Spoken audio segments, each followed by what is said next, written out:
Vă salut, dragi acvariști, viitori aquascaper, sunt Flaviu. În videoclipul de astăzi vă voi prezenta 10 plante foarte ușoare pe care vi le recomand să le încercați și voi să le creșteți, pentru că aveți toate șansele să le creșteți și fără condiții foarte deosebite, fără dioxid de carbon. Pe unele dintre ele probabil le cunoașteți deja, pe altele poate nu știați că sunt așa ușoare și că pot fi crescute așa ușor, așa că rămâneți cu mine până la final să vedeți ce plante am ales eu, să fac așa un top 10 al plantelor care merg fără dioxid de carbon și în condiții mai puțin sofisticate. Să începem cu probabil planta pe care o cunosc majoritatea acvariștilor începători și cu care cam cu toții începem acvaristica, anubiasul. E o plantă epifită care are rădăcini, un rizom, așa se numește tulpina lui principală, și frunze, evident. Rizomul trebuie să fie deasupra nivelului substratului, nu are voie să fie îngropat în substrat, însă rădăcinile pot să fie introduse în substrat. După cum vedeți, un pic de rocă vulcanică este pe rădăcini, pentru că eu l-am ținut în substrat, dar de obicei el se leagă de pietre, se leagă de lemne și așa se ține în acvariu. Ăsta este un avantaj, că se poate pune pe decor. Trebuie avut grijă la rizom să nu fie acoperit de nisip dacă îl poziționăm anubiasul foarte jos. Iar pentru propagare, de asta tot gesticulez în mână cu forfecuța aceasta Springcat. Vă voi arăta la fiecare specie cum se face propagarea. În cazul anubiasului, pur și simplu se taie rizomul pe la locul dorit și ambele jumătăți vor crește, vor continua creșterea. Ăsta este vârful inițial al rizomului. Noi îl tăiem la acest nivel. După cum vedeți, aici sunt câțiva puiuți de plante care urmează să crească și să formeze plante nature. Există și specii mai dificile de anubiaș, dar toți se propagă cam la fel, cam toți sunt foarte ușori, nu necesită multă lumină, nu necesită adiție de CO2, chiar preferă să stea în zonele mai umbrite ale acvariului, deoarece, având o creștere foarte lentă, dacă îi punem în lumină se vor acoperi de alge, se vor comporta ca un decor și vor fi niște magneți pentru alge, așa că anubiașii vă recomand să plantați în zonele mai umbrite. După cum vedeți, în acvariul din spate, eu îi am cam pe sub pietre. Pe măsură ce vă prezint plantele, le pun în acvariu ca să scăpăm de ele. Le voi aranja mâine. Anubiasul este o plantă cu creștere lentă.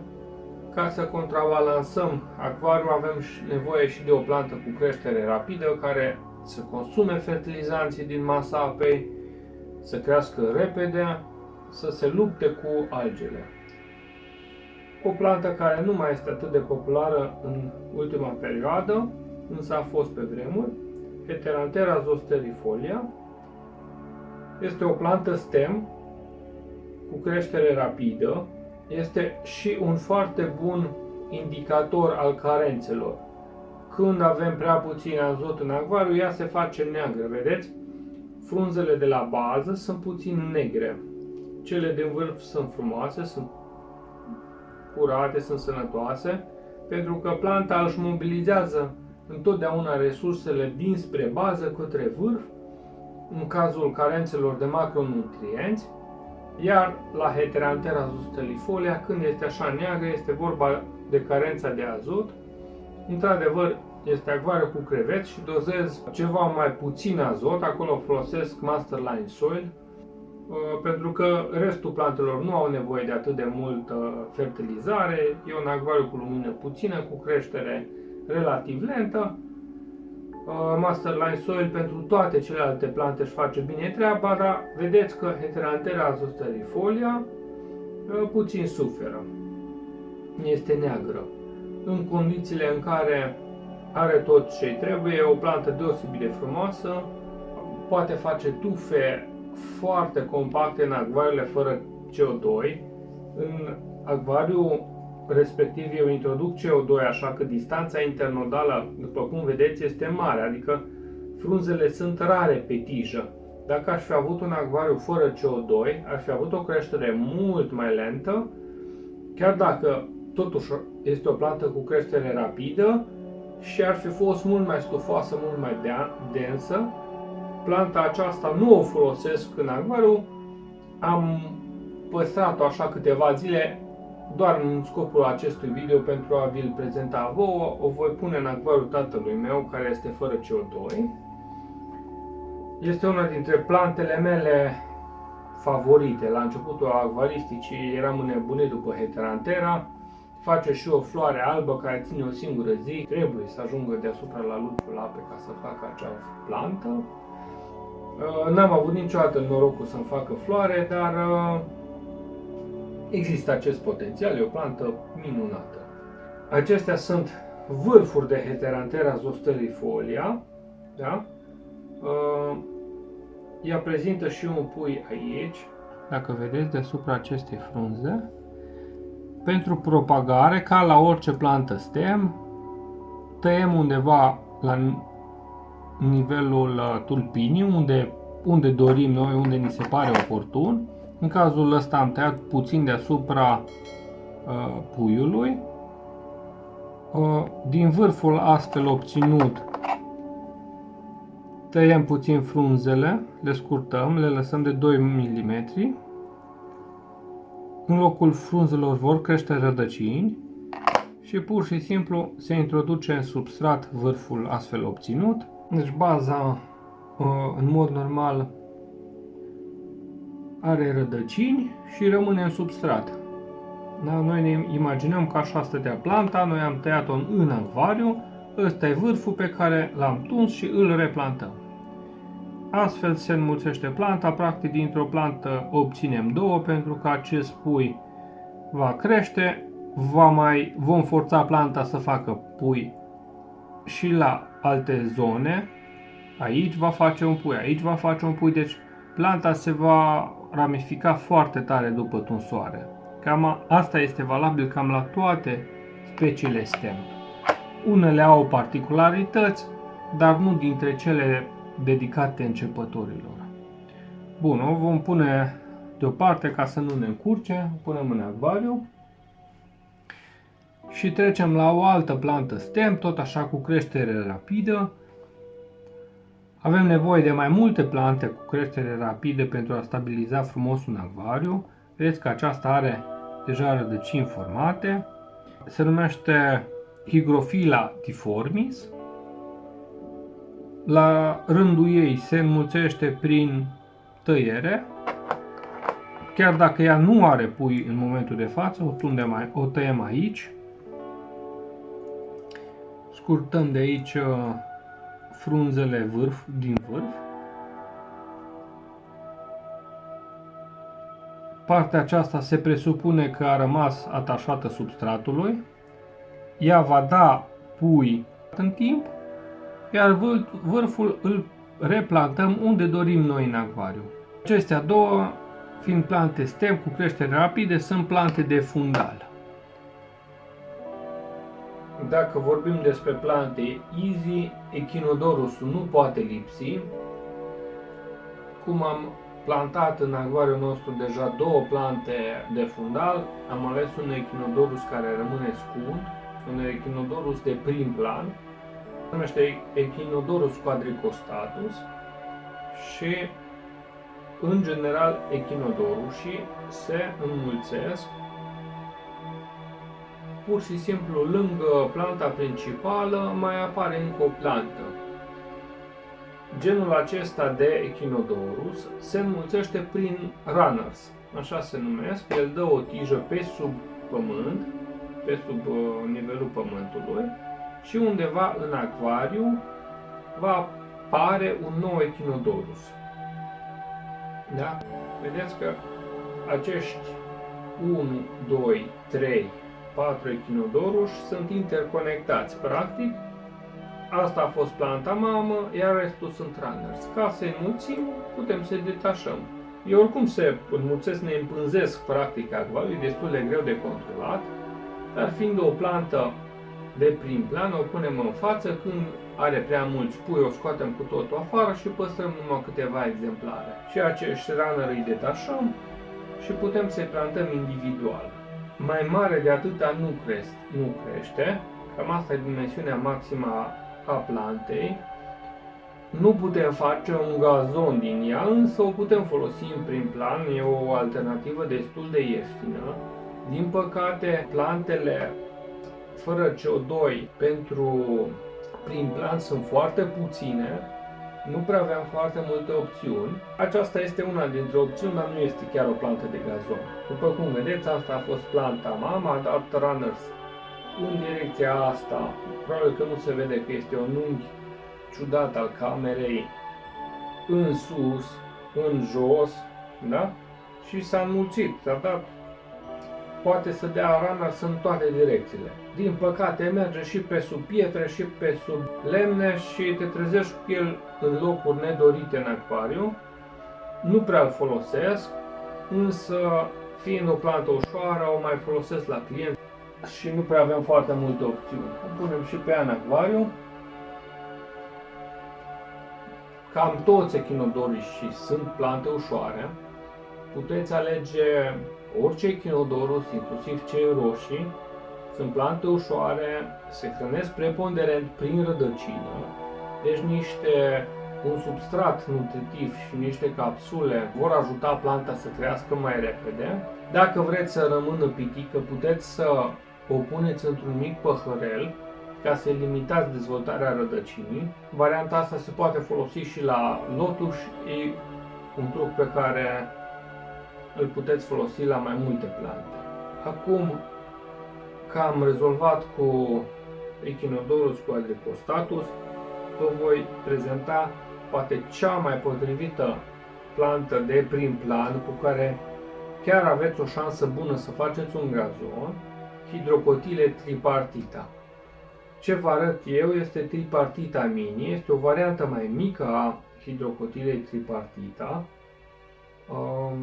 Și ea se înmulțește prin runners, tot așa dă plante în toate direcțiile, și în stânga și în dreapta. Tripartita mini are frunza mult mai micuță decât tripartita clasică, mai pretabilă pentru aquascaping, dar condițiile de creștere sunt similare. Poate puțin mai dificilă este varianta aceasta mini, o idee. Eu de multe ori o amestec cu Monte Carlo în acvarele mele de aquascaping. După cum vedeți, are și Monte Carlo printre frunze, dar voi o puteți folosi ca atare. Îmi place de multe ori să folosesc două plante să le amestec pentru că pare mai natural. Nici în natură nu vezi numai iarbă fără 2-3 păpădii, să zicem. Plantele se amestecă. Nu sunt perfect delimitate între ele, să zic așa. Ca să facem frumos un gazon, luăm fragmente mici, cât se poate de mici, ceva de genul ăsta. Cu o penselă introducem rădăcinile în substrat sau tija, tulpinile le putem introduce aici. Putem introduce aproape toată planta, ea oricum își va croi drumul către suprafață, către lumină și va ieși afară. Asta e valabil la multe gazoane, deci puteți liniștit să acoperiți gazonul cu puțin substrat că nu se întâmplă nimic. Planta va lupta și va ieși la suprafață, important este să se fixeze bine, să-i dăm timp 2-3 săptămâni să-și facă rădăcini să se fixeze, după care ea va ieși către lumină, o plantăm nici colo, iar dacă are tendința să se ridice, să se desprindă, putem să o apăsăm așa cu podul palmei și va avea o creștere paralelă cu substratul, va sta pe substrat, va rămâne pe substrat. Din când în când mai putem pune puțin pietriș sau nisip sau din ce e compus substratul deasupra ei să o îngreuneze și în felul ăsta o transformăm într-o gazonă. Ea este o plantă epifită, în mod normal o pui pe o piatră, pe un lemn și curge frumos așa pe lemnul în jos. Vedeți, în acvariul din spate, în multe locuri am tripartita, nu am deloc în substrat, este doar pe pietre, dar este o alternativă viabilă pentru a fi folosită ca plantă de gazon, fără CO2, bineînțeles. Eu am crescut-o cu CO2, dar ea merge și fără CO2. Pentru a înmulți e suficient să tundem undeva, să o despărțim, să o mutăm în alt loc și ea va crește în toate direcțiile, în lateral, în stânga, dreapta, în toate direcțiile. O altă plantă cu creștere lentă, care este epifită și este destul de asemănătoare cu anumbia, tot așa nu necesită condiții deosebite, poate să crească aproape fără să faci nimic în acel acvariu sau măcar să supraviețuiască chiar dacă nu crește. Este Java Fern, Microsorum pteropus. Sunt mai multe variante, asta e Microsorum pteropus mai simplu, dar există variante mai deosebite, mai frumoase, Microsorum pteropus trident, Microsorum pteropus windelov, care, de exemplu, aici în spate am un Microsorum pteropus windelov, se pretează mult mai bine aquascaping-ului. Este o plantă cu creștere lentă, cu frunza dură, nu e mâncată de, eu știu, pești care atacă frunzele, deci este foarte bună pentru începători. Tot așa ca și Heterantera zosternifolia, este un indicator pentru când în acvariul tău nu este suficientă fertilizare. Ea se face neagră în momentul în care nivelul fosfaților este prea mic. Deci dacă aveți puțin Microsorum pteropus, indiferent de care fel, veți observa că se face negru atunci când este extrem de puțin nivelul PO4. Fiind o plantă easy, fiind o plantă ușoară, ea va crește și la nivel scăzut al fosfaților, dar o putem folosi și pe post de indicator. Se înmulțește puțin deosebit, face ca un fel de muguri de înmulțire, nu mai știu exact termenul cum se numește, pe frunză, la nivelul frunzei, din care vor crește ulterior plante și practic veți avea o frunză cum este aceasta, foarte bătrână, cu foarte mulți puiuți pe ea. Deci, după cum vedeți, o plantă bătrână, cu găuri în frunze, ea este practic compromisă frunza, dar puiuții toți au câte o rădăcină individuală, sunt viabili, așa se înmulțește. Putem detașa acești puiuți, evident, și să-i plantăm unde dorim. Are anumite cicluri de înmulțire. În perioada în care dă acești puiuți este puțin haotică, e posibil ca în acea perioadă zonele plantate cu Microsorum pteropus să nu arate foarte bine, deoarece sunt pline de pui, dar odată ce cresc puii, va arăta spectaculos. Va fi tot mai deasă și tot mai deasă tufa. O punem și pe asta deoparte și trecem la alte plante de gazon. Două, sunt foarte asemănătoare, le voi prezenta aproximativ deodată pentru că se aseamănă foarte mult, și anume Saurogines repens și Lobelia cardinalis.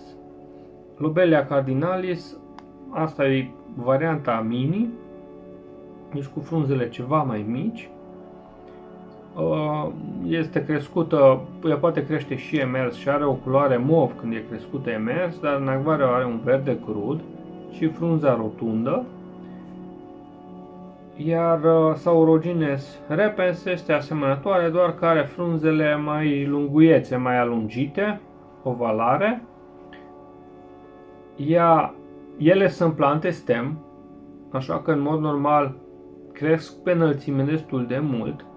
Eu, deoarece le-am tot tuns, vedeți că au tendința să crească în lateral și vă voi arăta cum să o înmulțim. Da? Asta este tija principală, detașăm practic fiecare pui de pe tija principală, de pe tulpina principală.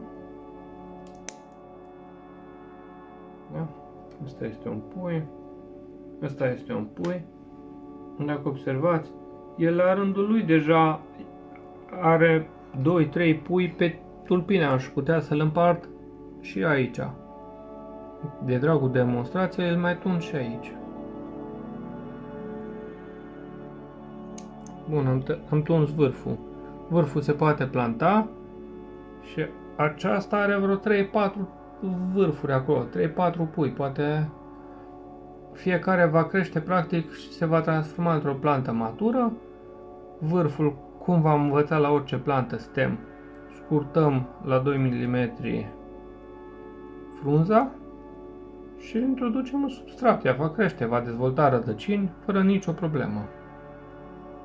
Acum poate am fost un pic de dragul exemplului puțin radical și am tuns-o cam scurt, dar un vârf ca și ăsta într-un acvariu sănătos va crește. Bun. Și mergem mai departe. Detașăm următorul pui. Da? Îl vom planta. Bineînțeles, preparăm planta înainte de replantare. Vedeți? Sunt frunze care mai au BPA, sunt frunze care sunt foarte bătrâne și mai au probleme, le tundem. La fel procedăm și în cazul Saurogynes repens. Ea, chiar dacă este o plantă stem, de multe ori merge foarte mult și în lateral și ne este foarte ușor să o despărțim și să plantăm individual fiecare plantă. Voi tăia chiar la bază. Da? Planta are rădăcină și după cum vedeți are 1, 2, 3, 4, 5 pui pe ea. Frunza asta cu bebea o dăm jos. Acvariul din care provin plantele astea nu au fost aspirate de vreo 2 luni bune. Chiar înainte de video am făcut-o cu curățenie temenică, deci pentru următoarele 2 luni de zile nu voi mai avea bebea deloc. Iar baza, că asta ar fi fost baza, dacă așa stătea în acvariu, baza rămâne. Un substrat, eventual din bază putem încă 1 sau 2 pui care sunt mai dezvoltați să-i tăiem, da?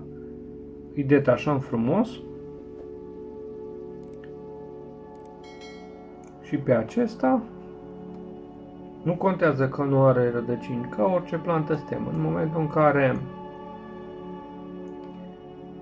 îi scurtăm frunzele și plantăm doar tija în substrat, va dezvolta rădăcini. Dacă condițiile sunt bune, dacă avem un substrat neciclat, mizerie multă, un acvariu groaznic, atunci nu va face rădăcini. Vom avea probleme, dar când condițiile sunt bune, atunci putem să propagăm plante. Le voi pune și pe acestea în acvariu, sunt plante de prim plan sau hai să zicem prim plan și plan secund. Se poate face gazon din el, dar nu este un gazon în adevăratul sens al cuvântului. Am povestit de plante de gazon, vom încheia prezentarea cu plante de fundal, plante stem, tot așa cu creștere rapidă. Cele de prim plan Saurogynes și Lobelia cardinalis au o creștere mai lentă, nu vor lupta foarte bine cu algile, nu ne putem baza pe ele, chiar dacă sunt următoarele pe listă vor fi Hygrophila polisperma, o plantă super ușoară, mulți dintre voi probabil o știți, ca orice altă plantă stem se tunde undeva pe tijă la nivelul la care dorim să fie uniform în acvariu. De exemplu, aici avem puiul ăsta la nivelul ăsta. Vom tunde planta principală tot la acest nivel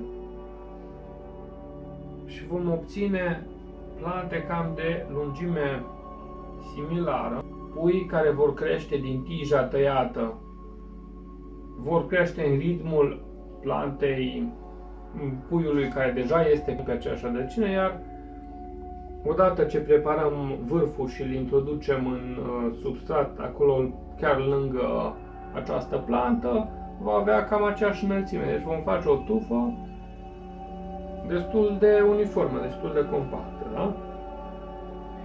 Bun, higrofila polisperma. Există și variantă cu nervuri albe sau cu nervuri cu o tentă roz. Asta este varianta clasică. O punem și pe ea deoparte. O plantă poate cu creșterea printre cele mai rapizi din acvaristică, una dintre cele mai ușoare plante stem, pe asta pur și simplu nu ai cum să o omori, deci e foarte greu să o distrugi la cât de ușoară este, Limnophila sessiliflora. Vedeți, este o plantă care cândva a fost tunsă și a făcut foarte mulți pui. Întotdeauna când tunzi o plantă stem, ea va face pui, ea va avea tendința să se ramifice. Ea se poate fiecare plantă individuală detașa și planta individual, sau dacă vrem să avem un anumit scape, o tundem la nivelul dorit, undeva pe la mijlocul tirjei, ca să fie toate plantele de aceeași lungime și obținem aquascape-ul dorit. Se poate face aquascaping și cu plante easy. Nu trebuie neapărat plante foarte sofisticate, însă probabil voi mai face un video pe această temă în care vă voi spune câteva plante avansate la care sigur nu vă gândeați că pot să fie folosite și fără CO2. Deci nu neapărat doar plantele easy pot să fie folosite fără CO2 și unele plante medium sau chiar hard merg la fel de bine fără CO2 în anumite condiții, cu o anumită tehnică, cu o lumină suficientă, cu o mentenanță suficientă și cu nutrienți proporțional cu lumina. Bun, iar ultima de pe listă, dar nu ultima ca importanță, Ludwigia Mini Red. Aici sunt două vârfuri de Ludwigia. Ea merge foarte bine și fără CO2. Sunt puține plante care merg fără dioxid de carbon și sunt roșii. Ludwigia Mini Red este una dintre puținele care merg. O veți găsi cu denumirea de Palustris Red, Super Red. Tot felul de variațiuni. Este cam aceeași plantă. Rudă cu altă plantă easy, Ludwigia repens rubin, care are frunzele mult mai mari, tot roșie și ea merge fără adiție de dioxid de carbon. Ludwigia Mini Red sau Super Red, cum vreți să-i spuneți, este foarte bună și pentru aquascaping, pentru că totuși are frunzele destul de mici, are o creștere rapidă, deci ne va ajuta și în lupta cu algele. Dacă o tundem frumos și regulat, vom face o tufă interesantă, foarte bună și pentru aquascaping. Deci este o opțiune. Dacă v-a plăcut acest video, dați un like, ar însemna foarte mult pentru mine dacă vă și abonați la canalul meu pentru a nu rata următoarele videoclipuri pe care le voi posta. Puteți deja să răsfoiți și conținutul mai vechi pe care le-am postat, sunt materiale utile, informative. Am dezbătut deja acest subiect, însă și mosul este tot așa o plantă ușoară, poate să fie folosit cam în orice poziție a acvarului, și prin plan și în mijloc dacă este atașat de o piatră, chiar și pe fundal. Este foarte versatil, foarte ușor, foarte potrivit pentru începători majoritatea mosurilor nu necesită dioxid de carbon, sunt foarte puține cele care necesită. Într-adevăr, toate plantele prezentate astăzi și mușchiul va fi mult mai frumos, va avea un aspect și un colorit mult mai frumos în prezența dioxidului de carbon, însă ele pot fi crescute și fără dioxid de carbon, iar aspectul la acvarul să fie unul frumos, deci să ne iasă ce trebuie, să ne iasă un acvar frumos. Vă voi lăsa aici în dreapta pe ecran un video despre pregătirea mosului.